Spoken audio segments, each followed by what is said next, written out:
Hello, I'm back with another video, and today I'm going to be discussing the Garden once again to discuss some updates that they've made in their timeline, along with some further clarification and some strategies on how to succeed in the Fisherman Joe app, along with discussing the brand new Garden Pools app. So let's begin. Alright, so in terms of Phase 1, once again, as I reiterated last time, we are done with that. We have 1,000 members, we have the Garden Coin being launched on PancakeSwap and PooCoin, and there's been brand development in the project. Moving on to Phase 2, the CoinGecko and CoinMarketCap listing, that's a new advancement. We got that quite recently, and that's huge because it'll give way more exposure to the project, it'll allow people to see it easier. In terms of the market cap, we're almost there. We have a 700k market cap based on the current price. And in terms of use case development, I still think that they could make it more clear the uses of the coin. We have the 3 apps, but if they could make even more use for it, like potentially NFTs. For example, if the Fisherman Joe had NFTs, then I think that would actually increase the trade volume a lot because they could charge a tax each time you sell a Fisherman if you wanted to sell that on an NFT market. And then of course Phase 3 is something that we have not reached yet. Once we finish with Phase 2, hopefully we can get more members. Airdrops would be super cool, and a larger market cap would show people that the product is worth a lot. And then of course I made this to show the differences because a lot of members are currently confused on how the 3 are different. They all generate money. So I've listed a couple similar projects and listed the differences. So we're starting with minor games. That would include things like Drip, Animal Farm, and then I also like to mention that there are 2 clones of the garden that are out right now. And they are the Strippies Club and the Piggies Club. And the great thing about this is that if other projects are copying us, that means that we're doing something right, because no one copies a failed project. A lot of people have their hopes down right now because they aren't making as much as they hoped. But once you understand how these projects work, you can actually maximize your returns, and I'll go over that later. But for now, all you need to know is that there are a lot of clones coming out, and there already have been a lot of successful projects like Drip, which Drip is very similar to the Fisherman Joe app. So that's a really good sign because other projects in the past have worked, and projects are still copying the garden right now. All these clones are is just rebranding the images. It's the exact same thing. Clearly people are buying into these. Clearly they work. People are making money. So you should be excited about the future of this project. And then one of the key things to remember about these games that a lot of people don't seem to understand is that it's a variable return. The return on most of these, they decrease or increase depending on how many people are selling. This is to stabilize the returns and ensure that the coin stabilizes in price. Just ensure that there's not a huge dump. Um, Also, one thing to know is that you cannot ever get back your principal. You cannot like take back your principal. You can recover it through the earnings, but you cannot take out what you put in. Some people did not realize that, so I just wanted to clarify that. And then compounding is a huge part of most of these games. Drip, Animal Farm, all of these games, the whole point is to compound and earn more. If you don't compound, the lowering returns will likely make it so you can never get your initial money back. But I will go over a good strategy of how and when to compound, which will ensure that you still make money, but you're also keeping up your earnings. So I think that clarifies some of the big issues I've seen with people and Fisherman Joe. Moving on to liquidity pools, so this is something that launched pretty recently. And a liquidity pool is essentially you're providing money so that each time that someone makes a trade, you get some of the profit. Some examples of these would be Beefy Finance or Tomb, if you've heard of that. And one of the main things to consider about these is that there is going to be an permanent loss. So I recommend you read up on that if you don't know what that is. But essentially, you'll probably get back less money than you deposited based on the price of the coins once you want to get your money back. But the good thing is you can get your money back, so you can earn money and you can still recover your initial deposit, but keep in mind the impermanent loss. And then How these work, it's once again a variable interest rate. It depends on how much transaction volume there is. So some days you might make a lot, some days you might not make as much. This is great if you want to have the comfort that you can get your initial deposit back.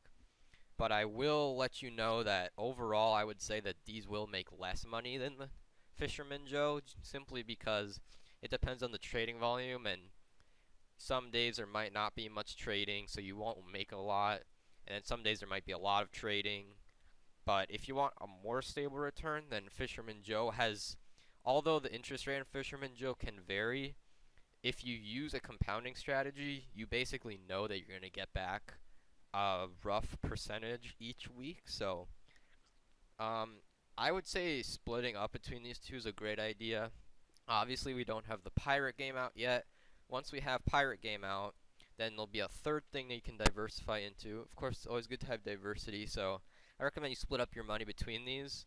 I would say 50-50. You could put some into the garden pool, some into Fisherman Joe, and you can even move earnings from the garden pools into Fisherman Joe or vice versa. There's a lot of strategies out there. But my main topic of this video, after I go over these 3 dApps, I'll be discussing the best strategy that I found for Fisherman Joe, so make sure to stick around. So finally, moving on to the Pirate Gang. So this project's not out. It was supposed to come out beginning of March, but haven't seen many updates on it, so not sure yet how it's going to work. However, basing it on other nodes, I will explain to the best of my abilities. So nodes usually have a fixed return, meaning each day it tells you exactly how much you're going to get. You know that when you buy in, and there's no surprises. So unlike miner games, which are more variable and you have to check up on it more, besides monthly maintenance fees, which some nodes have, that's pretty much all you have to do. But along with that, you do have to compound if you would like to. It's not a requirement. I would say for nodes, sometimes it's better to not compound until you get your daily principal back, versus Fisherman Joe and miner games, you kind of have to compound to even have a chance. So that's one thing that I think a lot of people would like better about miners. But usually, you ROI in around 70 days if the token price stays the same. That's how most nodes work. Some nodes are 30 days, but usually those don't last as long. Some nodes could be longer than that. And of course, if the token drops in price, it will take much longer to ROI. So you have to be careful about that. And once again, this is pretty obvious, but you cannot get your principal back. You can only generate your money in your node. So I'm excited to see the Pirate Gang. Actually, to me, that's the project where I'm probably going to put the most money into, just because I really like nodes. I like the passive abilities of it, versus I feel like with Fisherman Joe, you're not really making passive money, just simply because you have to constantly check up on it. You have to compound. You can still make a lot of money, but you do have to dedicate more time towards doing things on it. So those are the differences. And garden pools, I think those are great. I just don't think the interest return is as great as some other projects. But if you have extra capital to put in there, that's a great idea. So let's move on to a quick recap of how to actually get into this project.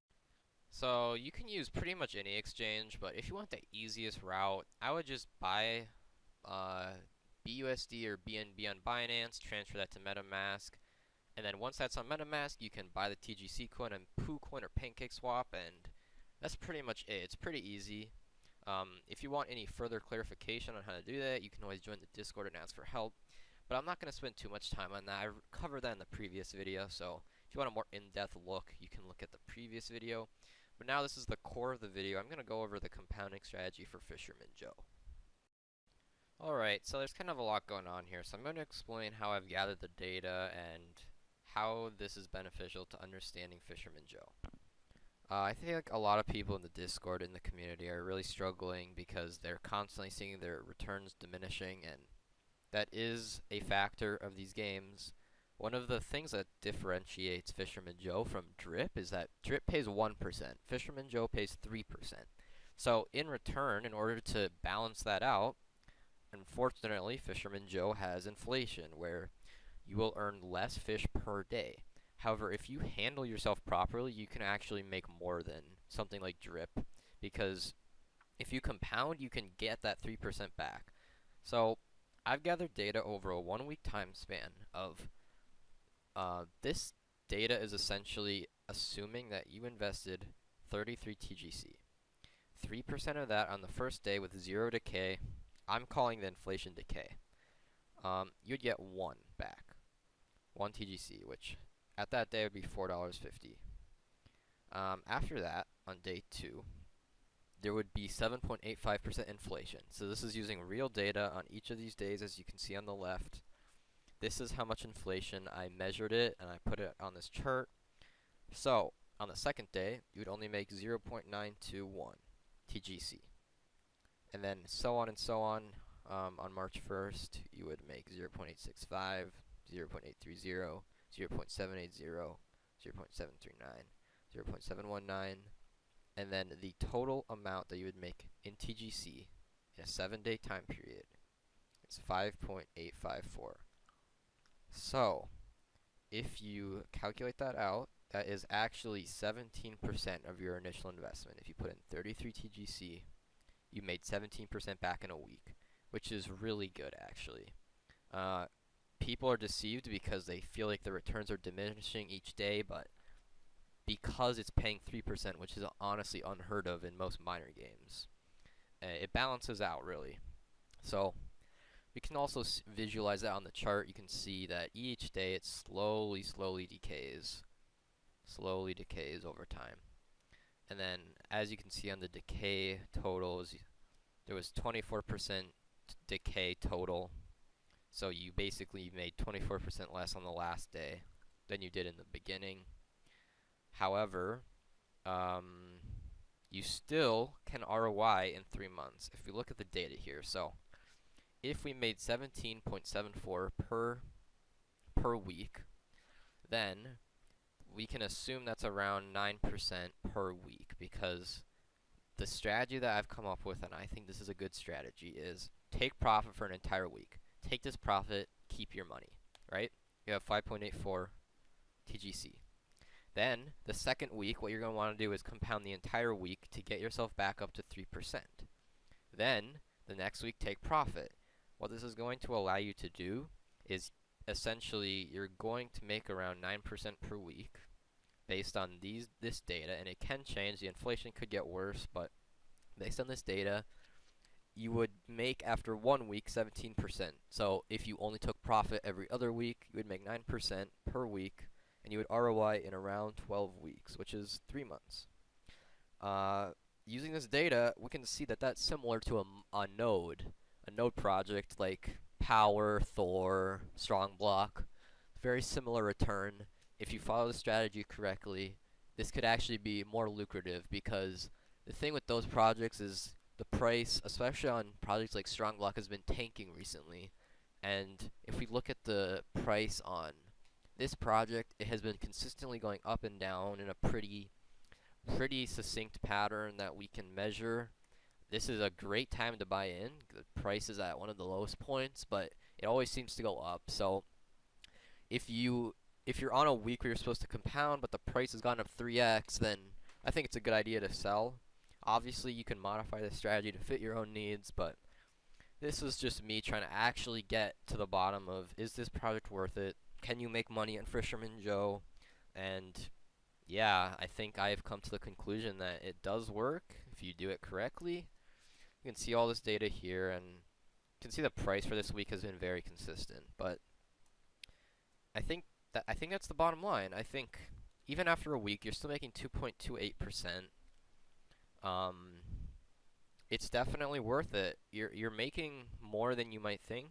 It seems like you're making less every day, but I can assure you, if you follow this strategy, you're gonna be fine. Yeah, I think this project's undervalued currently. The Discord's not as active as it could be. I think they really need to just market it more. And once again, the fact that there's clones popping up, to me, that means really good things. I mean, clearly, clones do not pop up if a project has failed. And I'm excited for the future of this as the community grows and the members grow. And I believe that in the future, if the price goes up a lot, we're going to see tons of people making a lot of money. All these all this data is really based on if the price stays the same, but I think that considering how early we are in this project, that there's a lot of potential for new members and the price to skyrocket. So overall, I hope you learned something new today. I certainly learned a lot by going through this chart and looking at the decay and all that. And I'm really fond of this project just simply because it's 3 different types of popular projects all in one interface. It's easy to use. You can move money around easily. You don't have to transfer to different protocols and networks. Everything is just on the Binance Smart Chain in one DApp.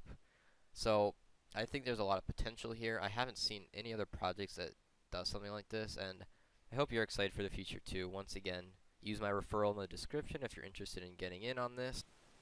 And I just want to go over the interface of both Fisherman Joe and the Garden Pools quick before we wrap up today's video. So it's a very easy to use interface. If you have TGC, you would enter it here, click hire. It'll tell you how many fishermen you can get. And then if you want to reinvest your earnings, you see I have 5.5 that I could reinvest or claim. You use this brown button here. It's going to pop up. Just all you have to do is pay the gas fee and you're good. It's going to reinvest. It's going to hire more fishermen. And you'll hire them at the current rate, meaning that basically you're going to recover your 3% daily. So that's why I mentioned in the strategy, take profit for a week, and then the second week you should probably reinvest to simply get your 3% back. That way you're making money, you're taking your profit that you deserve, but you're also sustaining your investment. If you let your investment just run dry, at a certain point you're going to be making less than 1%. It's not worth it anymore. You really got to go in this. I would say you don't really have to even go in daily. I personally go in daily just to check up on everything, see how the inflation's going, but you could check up on it weekly and I think you would be fine. So my investment's going pretty well right now. I put over $500 here, and I have some extra TGC that I'm still deciding what to do with. Now I'm going to head over to the pools and show you the interface there. So going over the process to add liquidity. So obviously one of your coins has to be BNB, and then one of your coins has to be TGC. I'm currently on PancakeSwap.finance/find, so that's how you would get to this. Then I have TGC in here. If you don't have it, if you search for this and it does not pop up, all you got to do, paste the address. You can find the address on the garden. If you go to the DEX tools or PooCoin, you will find it in the URL. It's also on the contract, multiple places. I'll put it in the description as well, just so you have it there. You'll paste this in, and you'll click add, and you'll have to just click accept. It'll say this is an unknown coin. Just make sure to click accept. Now, the reason it says I don't have liquidity is because I've staked mine. It will also say this for you if you don't have it, obviously, but click add, and then how this works, you have to add 50% of each. So, if I add max, it will tell me how much in TGC that would be. So, one of the things you can do is when you buy BNB, if you go to PooCoin and just put in 50% swap. If you have BUSD, swap that to BNB. Or if you have all BNB, then buy 50% in TGC, and then you can ensure that you're maximizing your profits. Just keep a little bit for gas fees, but that's about it. Then once you've done that, all you gotta do is basically put in all the TGC you have, because if you put 50-50, if you spent 50% of your BNB on TGC, then all you have to do is click max on TGC. This will pop up, click supply, then approve the transaction. It'll be in your wallet then, and then I'll show you what to do. I'm going to hop over to the actual garden pools now. So now I'm on the garden pools, and I'm going to just go over how this works. So once you're here, you can see that I've invested probably around $50. I don't remember exactly, but it is split between BNB and TGC. The team has said that there will be new pools with stable coins, so that's really cool for me. I like to have one of my coins in a liquidity pool be a stable coin, just because I feel like it's not as variable. I only have to worry about one coin. And then you do have to keep in mind impermanent loss as well, but I recommend researching that before you invest. As you can see, this is how much I have pending, and that's how much I have earned. Earned is actually total how much I got into my wallet. The second that you click harvest, it will actually put that into your wallet, and you can use that TGC however you want. You could sell it, put it into Fisherman Joe. So I'm just going to show you the process here. Just approve the transaction, pay around 50 cents in gas fees, And then it should show up once the transaction processes. It should show up in your wallet right away. Let's let that process. There you go, and that's how much I've earned now. It moves from pending to earned, and I can do whatever I want with that money. And then it's very easy to stake and unstake. All you do is click the button, enter the amount. I'm not going to unstake right now, so it's going to enter 0, but the button will light up if you're able to. Besides that, pretty easy to use. Very clean interface. New pools are coming soon. There's a lot going on with this project. I hope you enjoyed, and I hope to see you later. If you want to get in, use my link in the description. Peace out.